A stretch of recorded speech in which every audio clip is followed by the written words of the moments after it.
to give you all a very big welcome and thank you for joining us for the second webinar in AWP's Water and Climate Dialogue series.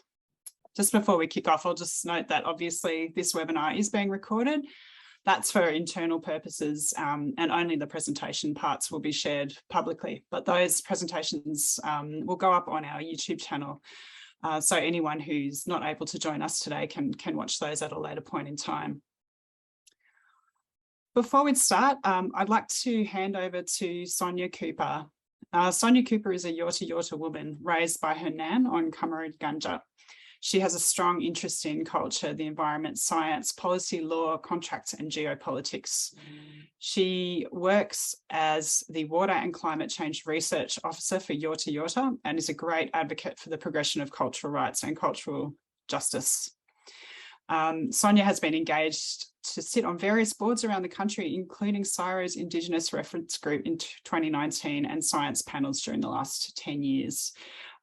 This year, she was the Indigenous co-author of Australia's State of the Environment Climate Chapter. So this is the second time that Sonia has joined us, and I would very much like to hand over to her now to help us set the scene and acknowledge country. Thank you, Sonia. Thank you, Sarah. And yeah, all you guys online today, welcome. The Australian Water Partnerships acknowledges all traditional custodians of the lands in which we are streaming in from today. They recognise that there are traditional peoples who are calling in from Australia, Bougainville Island, and Thailand, and many other places. Whichever traditional owner group you belong to, the Australian Water Partnerships pay their respect and acknowledge your ancestors, your elders, and yourselves. I also extend that. They extend that respect to all other Aboriginal and Torres Strait Islander people here today.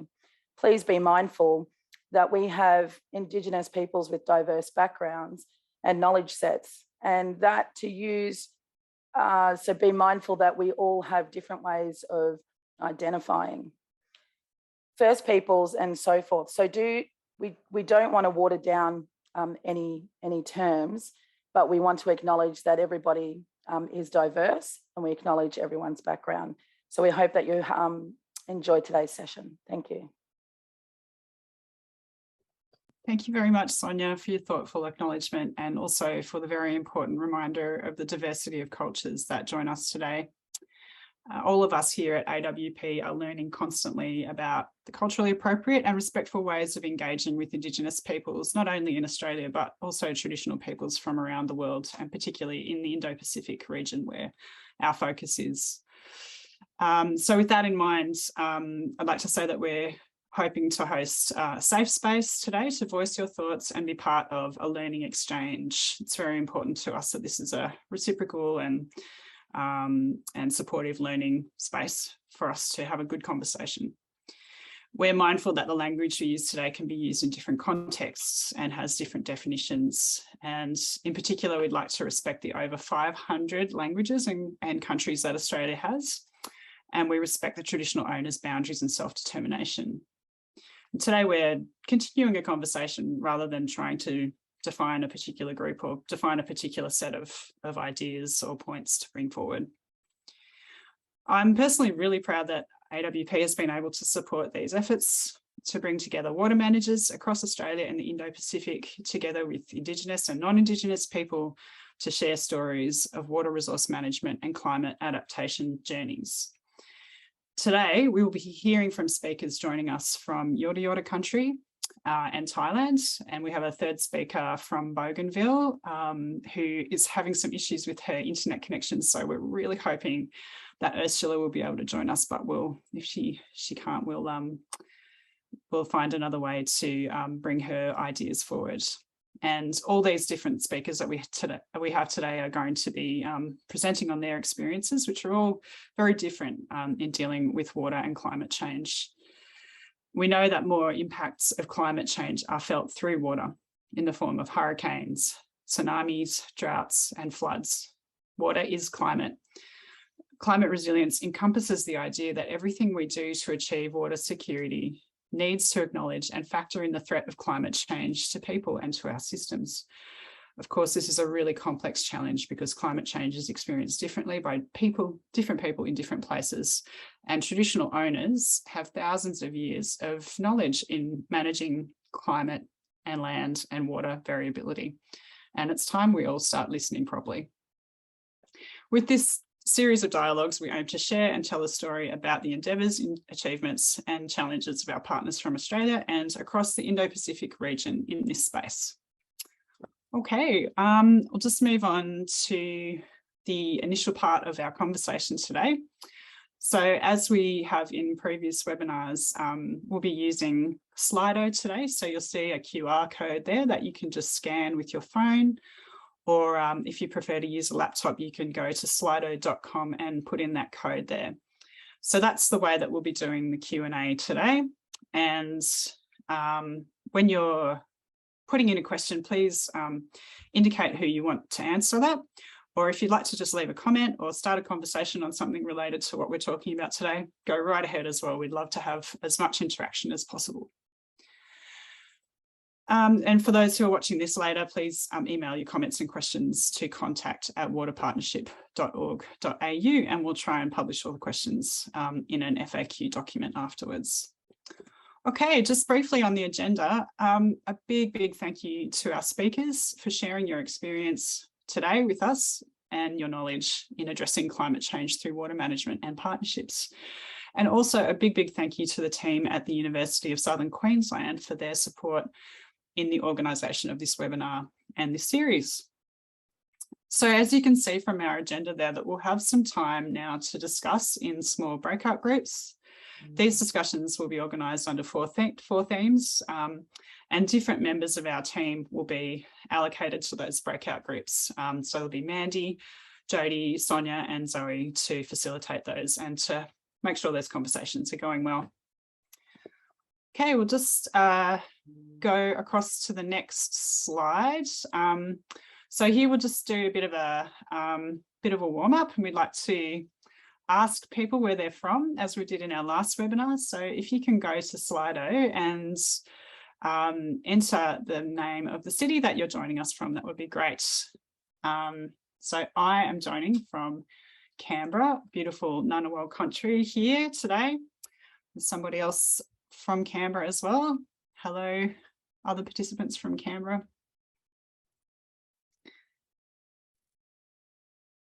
Mianjin in Brisbane and Queensland. Very big welcome to you. Bunurong country in Victoria. Welcome, thanks for joining us today. We have some more participants putting some answers in there as well. Quito, Ecuador. Very big welcome to you. Mianjin as well. Awabakal in Newcastle. Big welcome.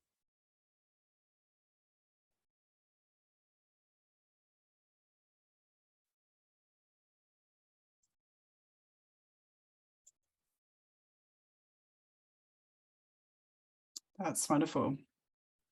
Okay, let's move on. So I'll just do a quick introduction to our speakers. Again, thanks for joining us today. We haven't been able to connect to Ursula Rakova yet, unfortunately. We'll keep trying with that because Ursula is from Bougainville and has a wonderful perspective and story to share as part of our dialogue, but we'll just move on. Our first speaker is Damian Morgan Bullard. He's a proud Yorta Yorta man based in the Dungala or Murray River at Echuca Moama on the Victoria-New South Wales border within Yorta Yorta country. Damian has worked within the cultural heritage and natural resource management field for more than 25 years, including stints with the Murray-Darling Basin Authority based in Canberra and the Department of Sustainability and Environment in Victoria. He is currently Executive Officer for the Yorta Yorta Traditional Owner Land Management Board, which oversees the implementation of the Joint Management Plan for the Barmah National Park in conjunction with Yorta Yorta Nation, Aboriginal Corporation and Parks Victoria. Damian has represented the Yorta Yorta Nation on several key negotiating teams and committees at regional, state and national levels. And we've asked Damian to speak today as he co-chaired the National First Peoples Gathering on Climate Change Steering Committee that co-designed the protocols and agendas for the National First Peoples Gathering on Climate Change. He's considered a senior leader within the Aboriginal community of Echuca Moama and has well-established networks that have seen him recently present First Nations people's issues in climate change, both at the Australian Meteorological and Oceanographic Society and Knowledge Exchange for Climate Adaptation Platforms Forums. Take it away, Damian. We're delighted to have you here today. Thank you, Sarah, and thanks, Sonia, also for that welcome to country. And I just want to also acknowledge all First Nations peoples online today and your country, wherever you're based around the world. Yeah, so I guess I'm the last minute call up here, but so hoping to give a good representation of the process and outcomes and of the First Peoples Gathering on climate change. So initially, I guess we'll start with a little bit of background. I won't go into too much about myself. It's pretty much all there in that bio. So we'll just go straight to the next slide if we can. Whoever's controlling that, thank you. So a bit of background here. Yorta Yorta. I guess I'll go back a little bit of a step here. In 2010, Yorta Yorta Nation actually established our own climate change committee, and we brought in universities and also the Commissioner for Biodiversity in Conservation in Victoria. And during that process, it took a few years of building a relationship and a trust to also to start thinking about, well, you know, what sort of activities or projects we could do together.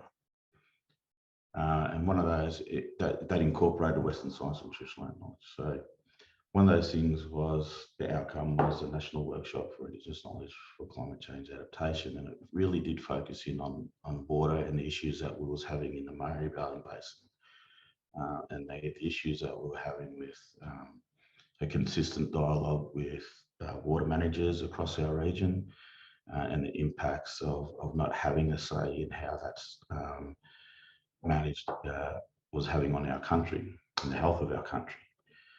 And there was a number of lead-up activities of research that we did ourselves that led to, well, let's find out what everyone else around the country is doing and see if we can share some experiences and help each other to advocate for a bigger say in climate change adaptation at a national level.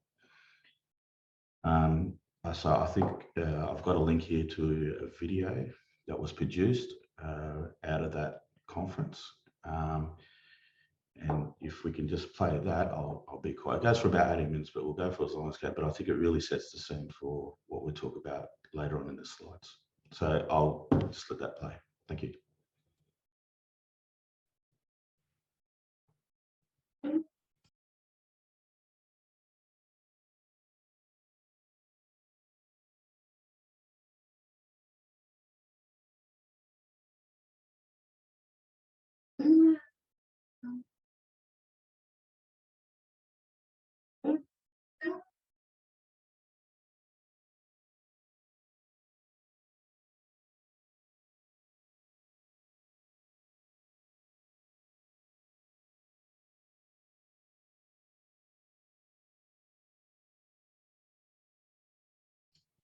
Yeah, is that working at everyone else's end? The sound's not there, Damian. No, it seems to be a bit Slowish, yeah. Yeah. Yeah, yeah. Okay, never mind. We can digress, I guess. I guess we can just talk to the fundamentals of what, the video really sets the scene and talked about 50,000 years. Only this time is. Oh, here it goes. Sorry. We've got, more problems to do with colonisation, so we're not barefoot, naked, running around healthy, living off the land. Land was taken from us. Cultural stories that were disseminated when we were oppressed and we were segregated. and put into homes and missions. So I've got all those problems. So, you know, how do we expect to survive this time through climate change?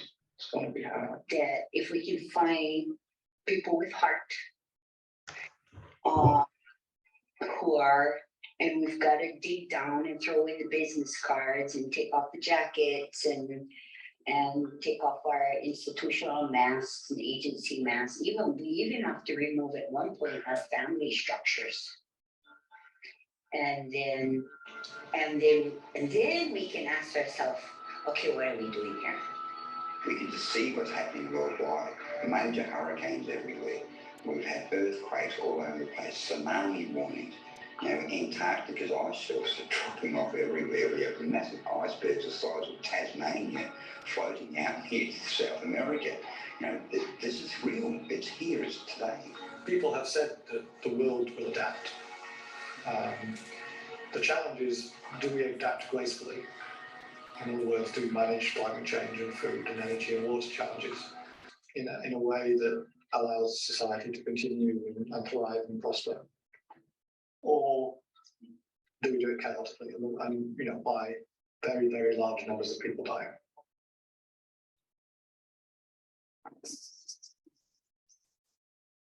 Before the conference happened, I was worried that people across Australia mightn't turn up.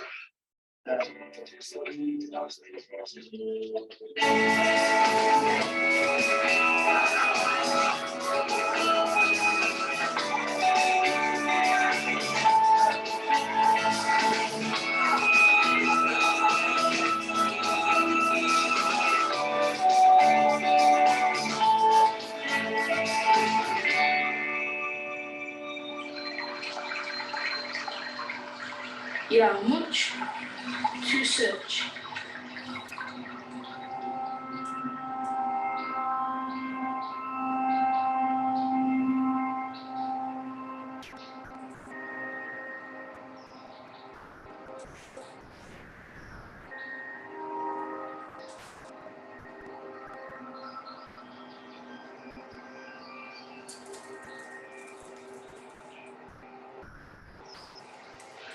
So we had scientists from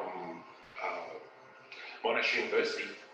Just generally the conversations over the first few years, we did nothing really other than talk. It was a very long conversation over, you know, a couple of years. With no great purpose or end. To me, that was frustrating, and I didn't quite understand where it was going and what use I would be. We needed them to understand who we are as people, to respect our knowledge, and not be scientists.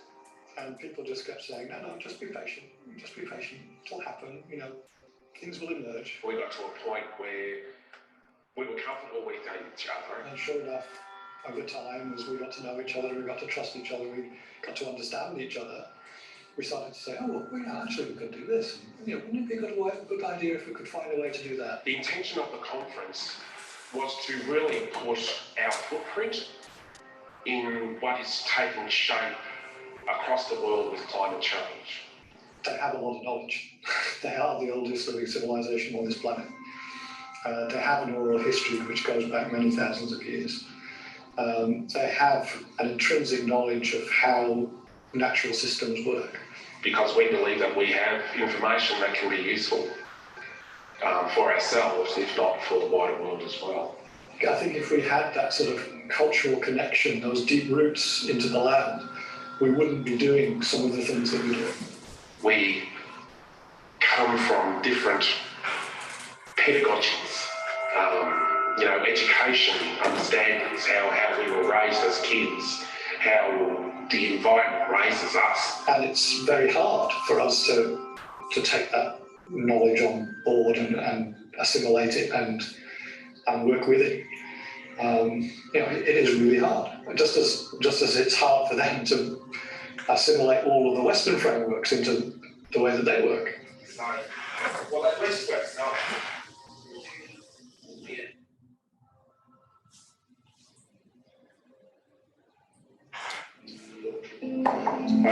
Previously I've had nothing to do with any of this.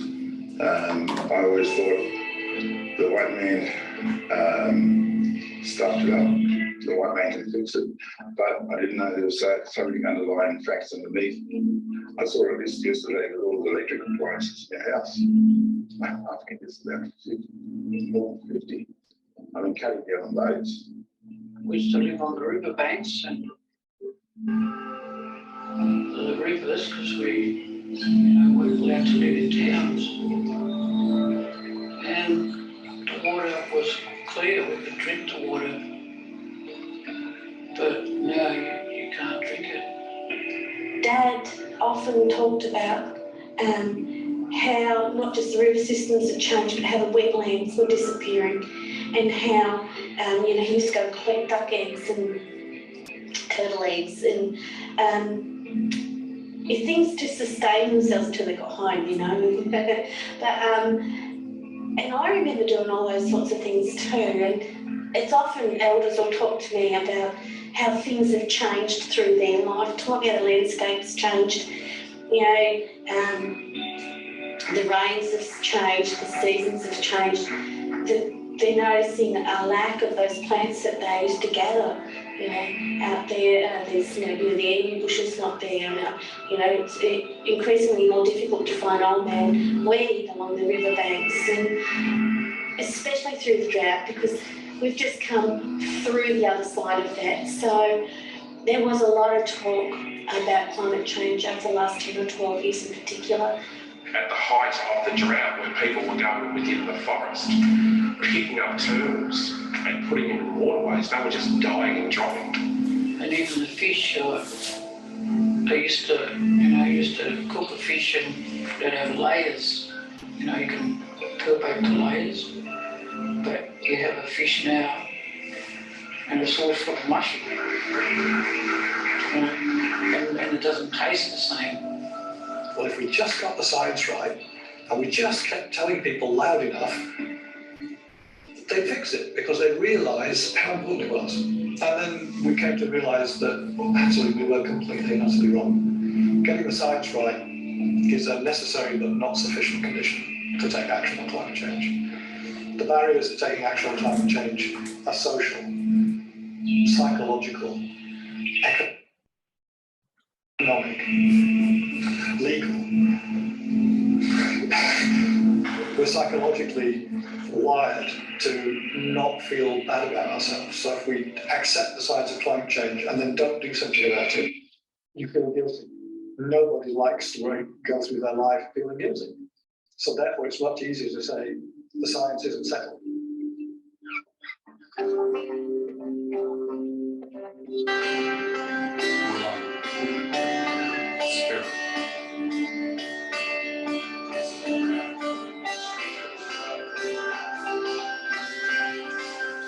My feeling is that the way we live our lives, the kind of houses we have and what we do in everyday life has a big bearing on culture. What our culture is what you do every day. And Aboriginal people, our culture is about sustainability. We didn't survive in this country for tens of thousands of years without being sustainable. So sustainability is a part of Aboriginal culture. And I see that the built environment can incorporate sustainability.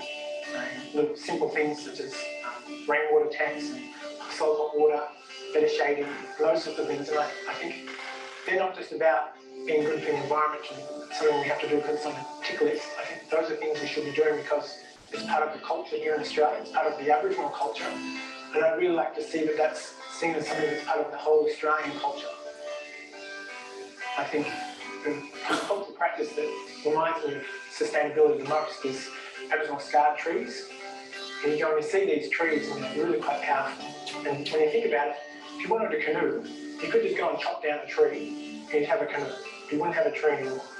And traditionally, they found a way, they worked out technology that you could just remove the bark and you only take what you needed from the tree. You still got the canoe and the tree still got to live. And that kind of idea is what sustainability is about in Aboriginal culture to me. The trees and the land is more than just trees and land, it has spirit. You get a real sense of, the tree is connecting you You can feel it, and that's happened. To me, it does happen.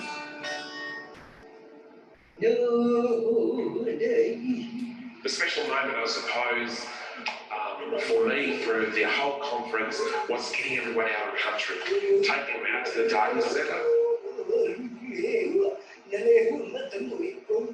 Australia has lost so much in regards to biodiversity, loss of animals, loss of aquatic life, loss of plant life. Our land is the layers of our skin. Our wetlands are our kidneys. Our aquifers are our hearts. Understanding how the landscape is your body. And when that dies, you die.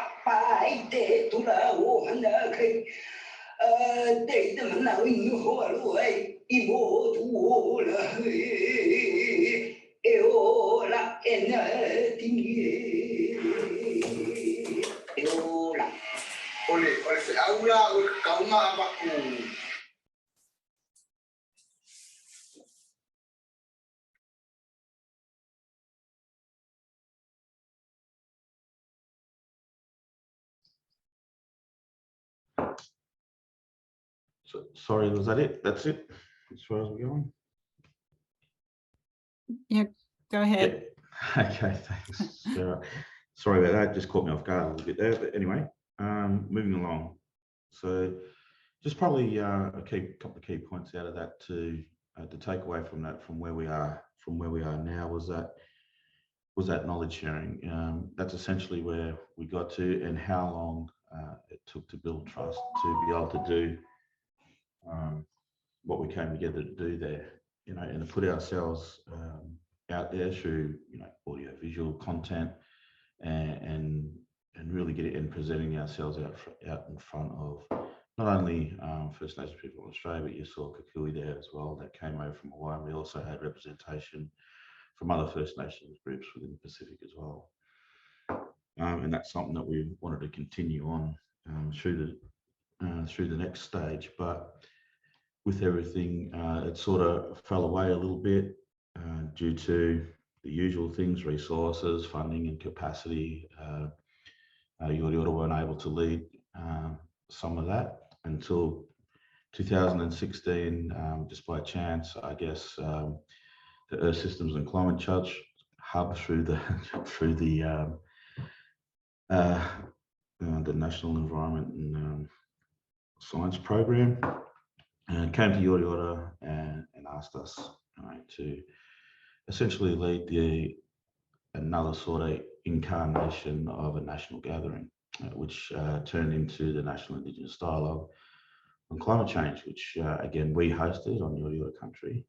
And in 2018, so when I say 2016, it took 2 years to again rebuild relationships, or rebuild another relationship, and get that trust happening again, to understand how we can work together and what we can deliver.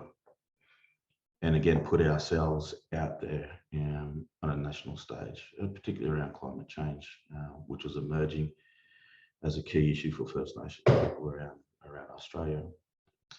So that's a bit about the background.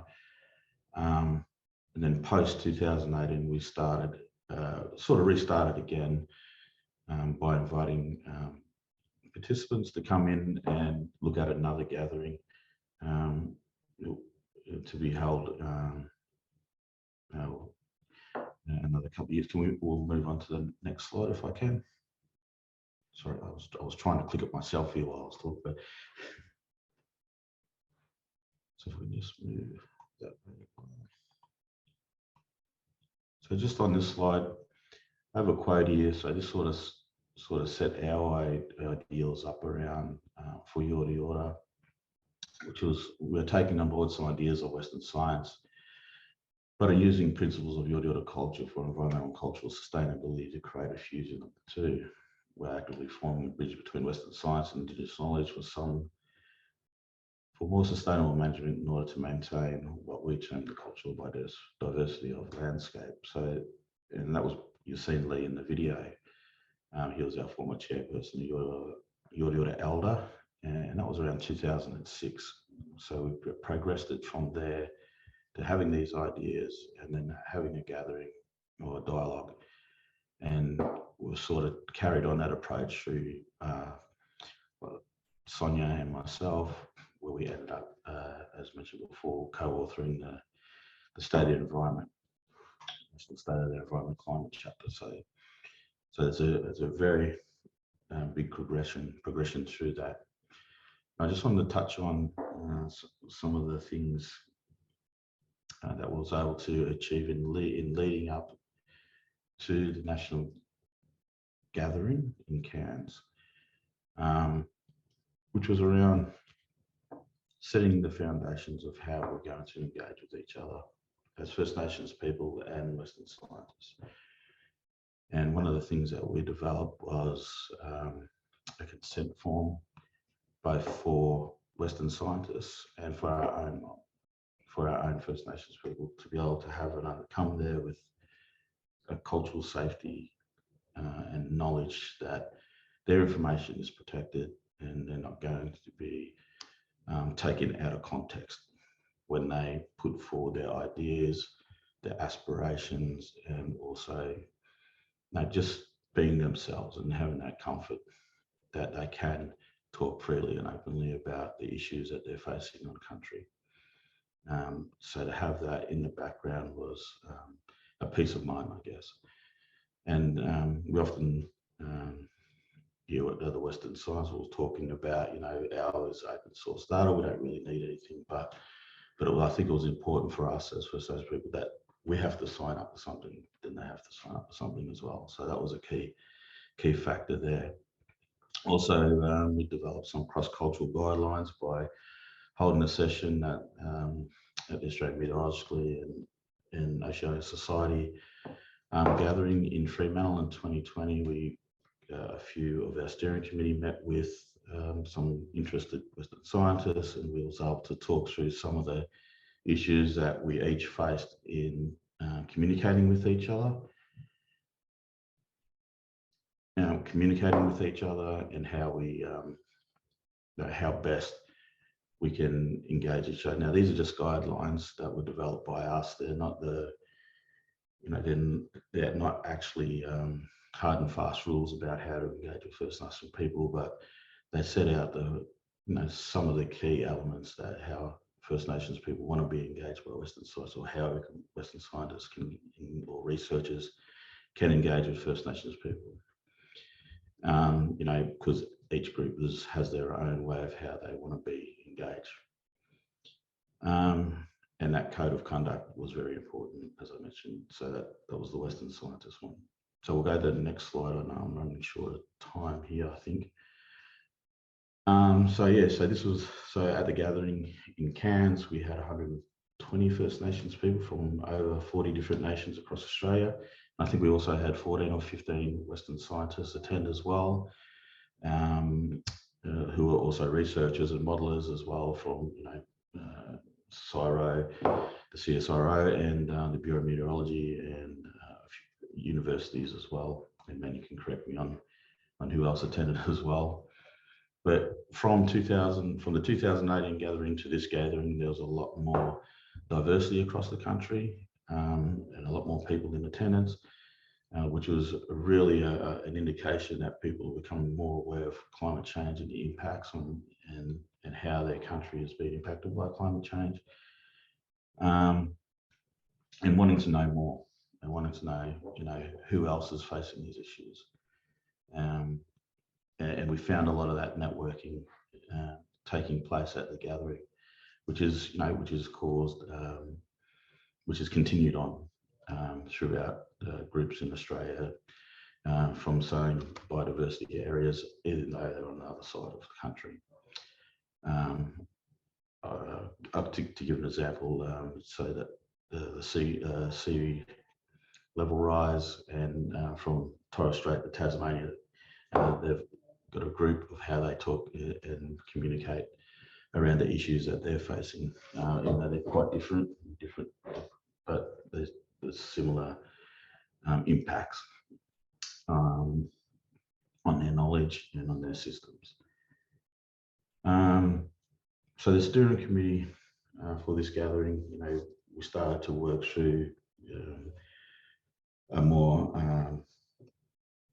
process of how we went about things and using freedom of informed private consent principles, ensuring that each of our steering committee participants sought endorsement from their First Nations group elders, and then obviously we had the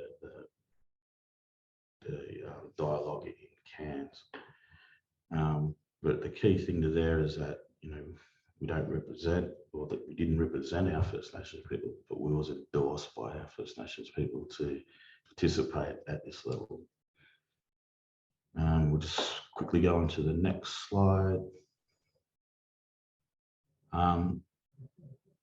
So out of the gathering, we came up with the First Nations People's Statement on Climate Change. So this is the 2021 version, and it's sort of a edited version of some of the key principles, I guess, that we or actions that we wanted to have come out of the conference.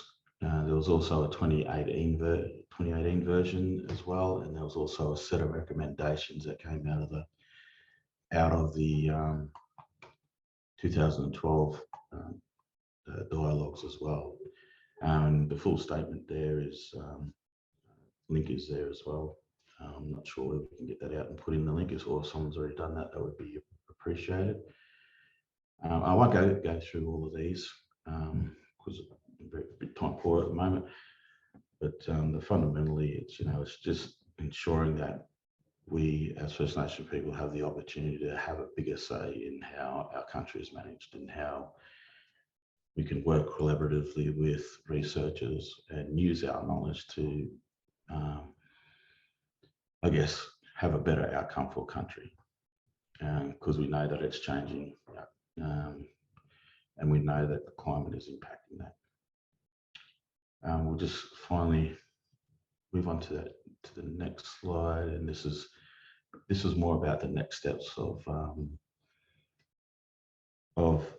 the platform, which is a sort of a change from just organising a gathering. We're moving to more of a platform where we can influence more at a higher level, and also put on more gatherings, so more regionalised gatherings. We hope to have 3 to 4 regional gatherings around the country, as well as a national gathering over the next incarnation of the next program through the Climate Systems Hub, and just continue to work through and develop some time frames and some frameworks that could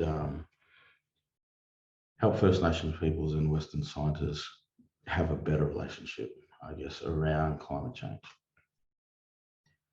I guess that's sort of it from me.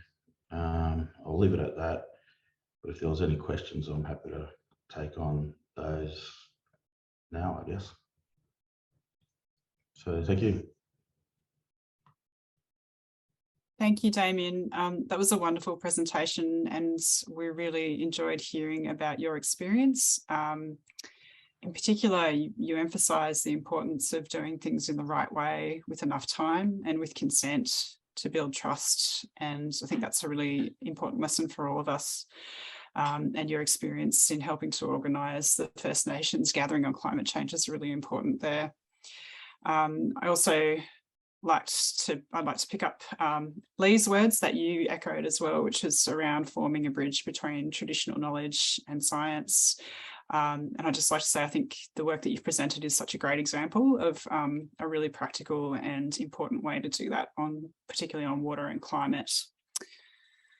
I can't see any questions for you in the chat at the moment, but we might come back to that. And I'll just encourage all the participants, please leave questions in the Slido app, either using the QR code or just use the chat in our Zoom meeting as well if you'd like to ask any questions or make any comments, and we can come back to that. We've got a bit more time because unfortunately our second speaker, Ursula Rakova, is not able to join us. She's based in Bougainville, and we haven't been able to secure an internet connection for her there, so that's unfortunate, but we'll do our best to bring her story to you another way. So now I'd like to move on to our next speaker is Saengrawee Sawurikan. She's a wonderful leader, a wonderful woman from the Thai or Shan people in Chiang Mai in northern Thailand. Sang is a secretary of the SWAN Foundation, which is the Shan Women's Action Network. And she was selected from the Shan Women's Network to join the Indigenous Women's Network of Thailand committee since 2018.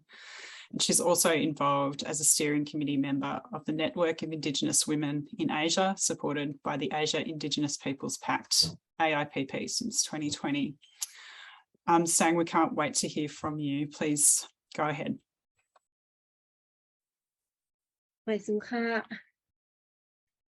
Yes, my name is Sang. I am belong to Shan group, and I'm come from Chiang Mai, northern of Thailand.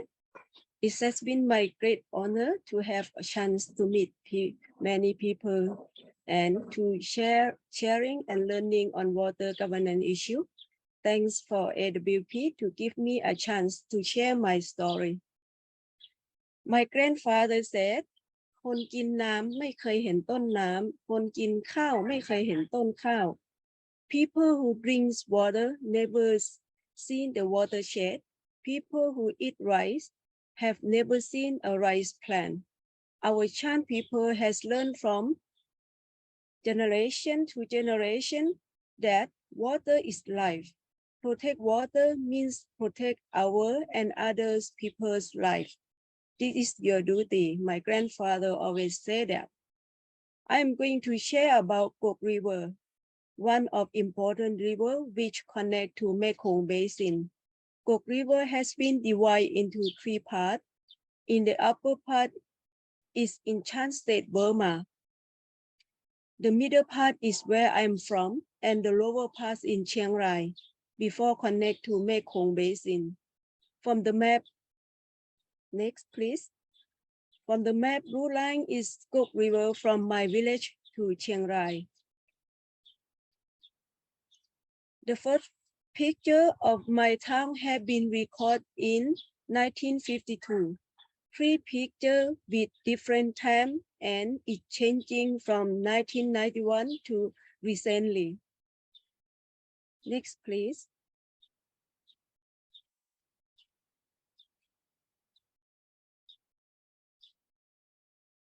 Yes, and next.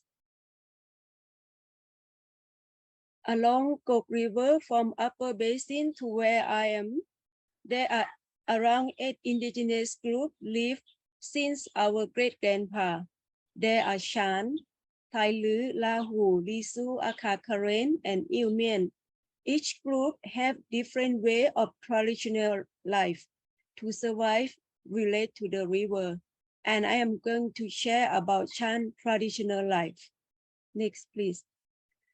Life along Kok River, we are farming, fishing, and connect with other indigenous groups almost by boat.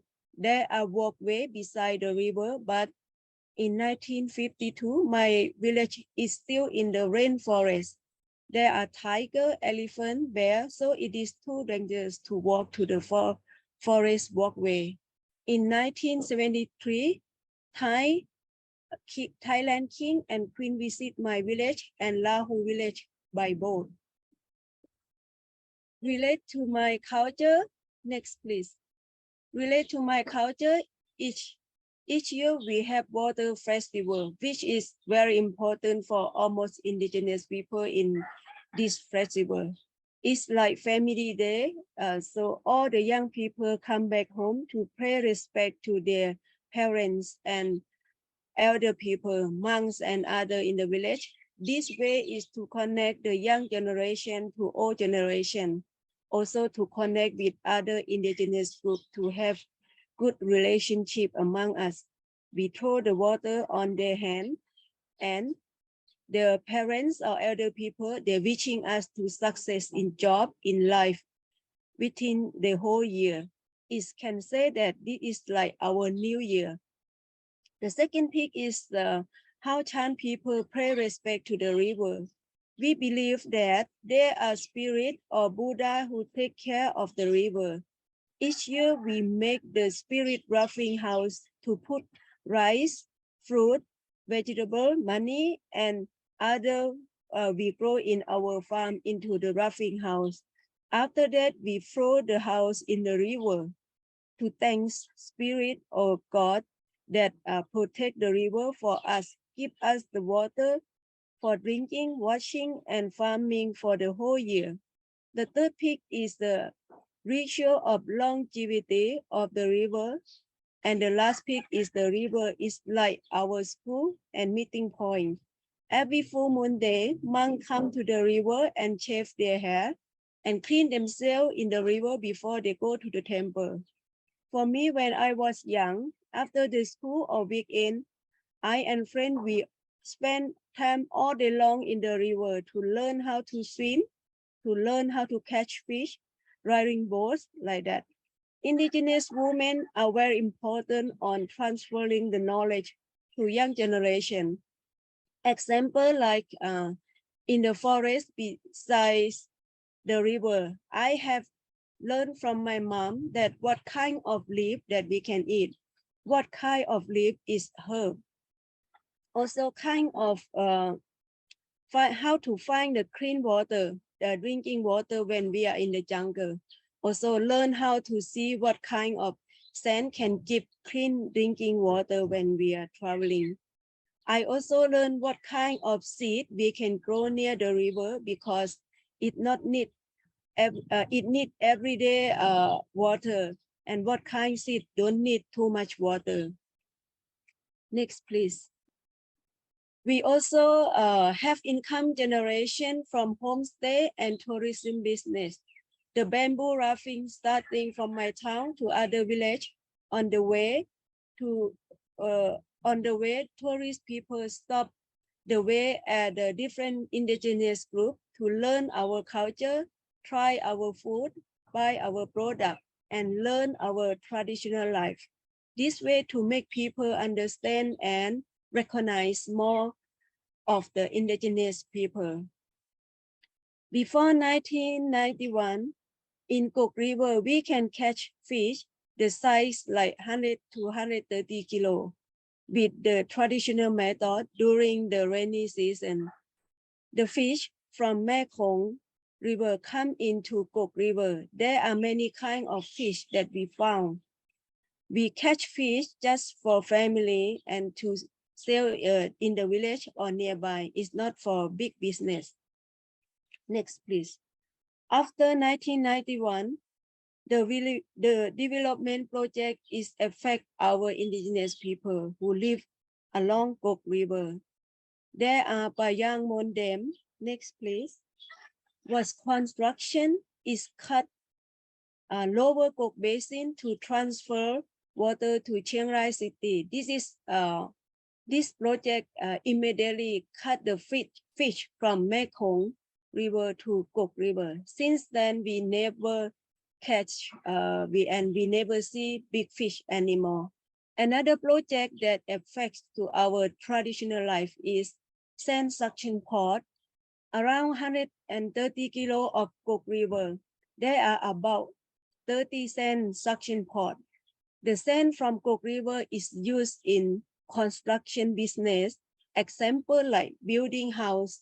There are more than 3 mega projects is conducted in Chiang Rai City because more and more people move to settle in northern Thailand because of the flooding. Another project is another effective is land both sides of the river are collapsed. The trench become deeper and the sand was sucked away, making the river wider more and more every year. Another mega project that use a lot of sand from Cook River is R3A highway, which will connect Thailand to China. in the Upper Kok Basin. They are also effective from 28 years coal mining project in Mương Cốc, Shan State. The MOU have been signed in July 2019 between Thailand company and company that Burma Army owned. Next, please. There are forced relocation. More than 3 villages have to move without pay. We not against development, only involve us in the planning and decision-making process. The project should also benefit for indigenous people, and the project should not destroy our traditional life. Please treat us like a human as we are human. Thank you.